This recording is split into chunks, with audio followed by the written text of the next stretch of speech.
आलोक शर्मा जी हमारे साथ कांग्रेस का पक्ष रखने के लिए मौजूद रहेंगे। बहुत बहुत शुक्रिया। विजय सरदाना जी अर्थशास्त्री हमारे साथ मौजूद रहेंगे। Thank you so much Vijay ji समय निकालने के लिए। मनोजीत मंडल दादा हमारे साथ टीएमसी का पक्ष रखने के लिए यहाँ पे मौजूद रहेंगे। Thank you so much Manojit दा। और शशांक सौरभ हमारे साथ अर्थशास्त्री के तौर पे मौजूद रहेंगे। मैं सबसे पहले आलोक शर्मा जी मैं आप ही से शुरुआत करना चाहूंगा। और विपक्ष ये कहता है कि हमारी बातें सुनी अनसुनी की गई, सुना नहीं गया।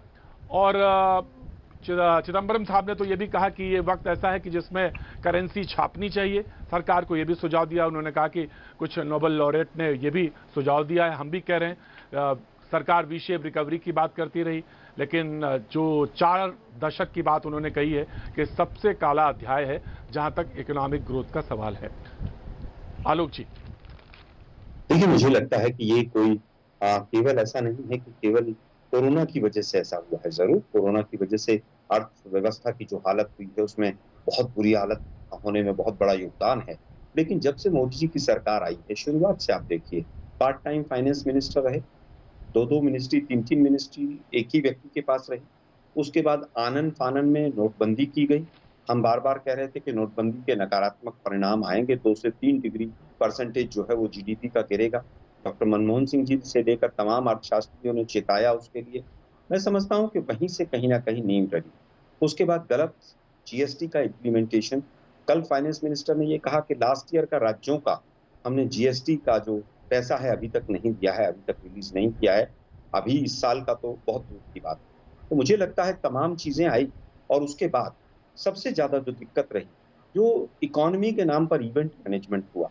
आप देखिए किस तरह से make in India, startup India, stand up India, bat up India, let up India, कितने प्रोग्राम चले और उनका क्या हर्ष हुआ।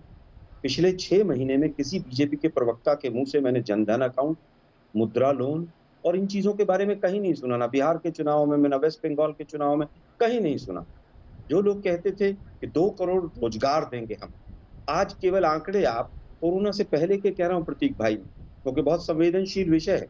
यूपीएससी, एसएससी, बैंकिंग और रेलवे, अगर 4 जगह के आप रिक्रूटमेंट देख लें पिछले 7 साल की, तो लगभग 60% की गिरावट है। कोरोना से पहले भी 45 साल का बेरोजगारी दर हाईएस्ट था। मुझे वी शेप इकोनॉमी लेकर आएंगे, आप यू शेप लेकर आएंगे। मुझे लगता है आलोक ये सब शर्मा चीजें खत्म होनी चाहिए। बिल्कुल आलोक जी, मैं बिल्कुल संजू आऊंगा, संजू वर्मा मैं बिल्कुल आऊंगा। एक मिनट में आऊंगा संजू वर्मा जो वेट। हाँ आलोक, पूरी बात आलोक कहिए, पूरी बात कहिए।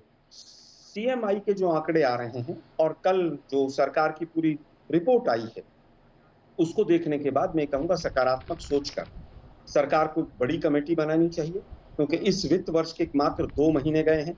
10 महीने हमारे पास बड़े स्टेप लेने चाहिए।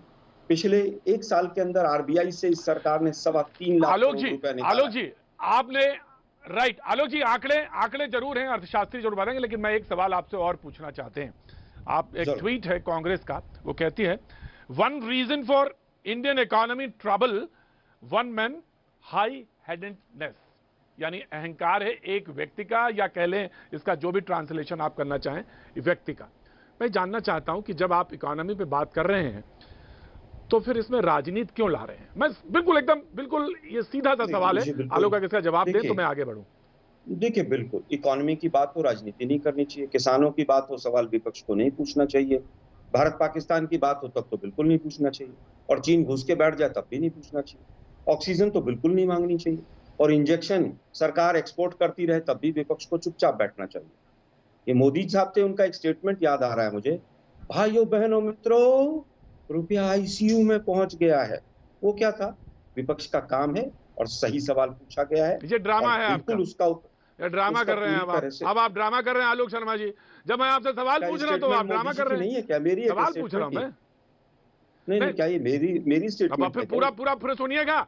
नहीं, मैं तो ड्रामा भी समझता हूं आलोक जी, मैं समझता हूं, बाकी लोगों को तो ना मालूम हो, लेकिन मैं ड्रामा भी जानता हूं, अच्छी तरह से जानता हूं, मैं अच्छा जानता हूं। तो लेकिन मैं सवाल पूछूंगा जरूर आपसे। मैंने तो आपसे सीधा सवाल पूछा था, मैं समझता हूं ड्रामा क्या, लेकिन हाँ संजू वर्मा अर्थव्यवस्था पर विपक्ष सवाल बिल्कुल दिया जवाब आपने, और बिल्कुल, और अगर आप सवाल नहीं, और क्या, बिल्कुल। और आलोक नहीं पूछेंगे या कांग्रेस नहीं सवाल पूछेगी तो कौन, पाकिस्तान पूछेगा? हमें पूछने का हक है। और बिल्कुल मैंने कहा, इसलिए मैंने डिबेट ओपन इसलिए की आपसे। Sanju Verma, now please respond. उन्होंने कहा कि एक व्यक्ति है जिसकी वजह से इकोनॉमी जो है नीचे जा रही है, और इसके बाद वो सीधा इल्जाम लगाते हैं।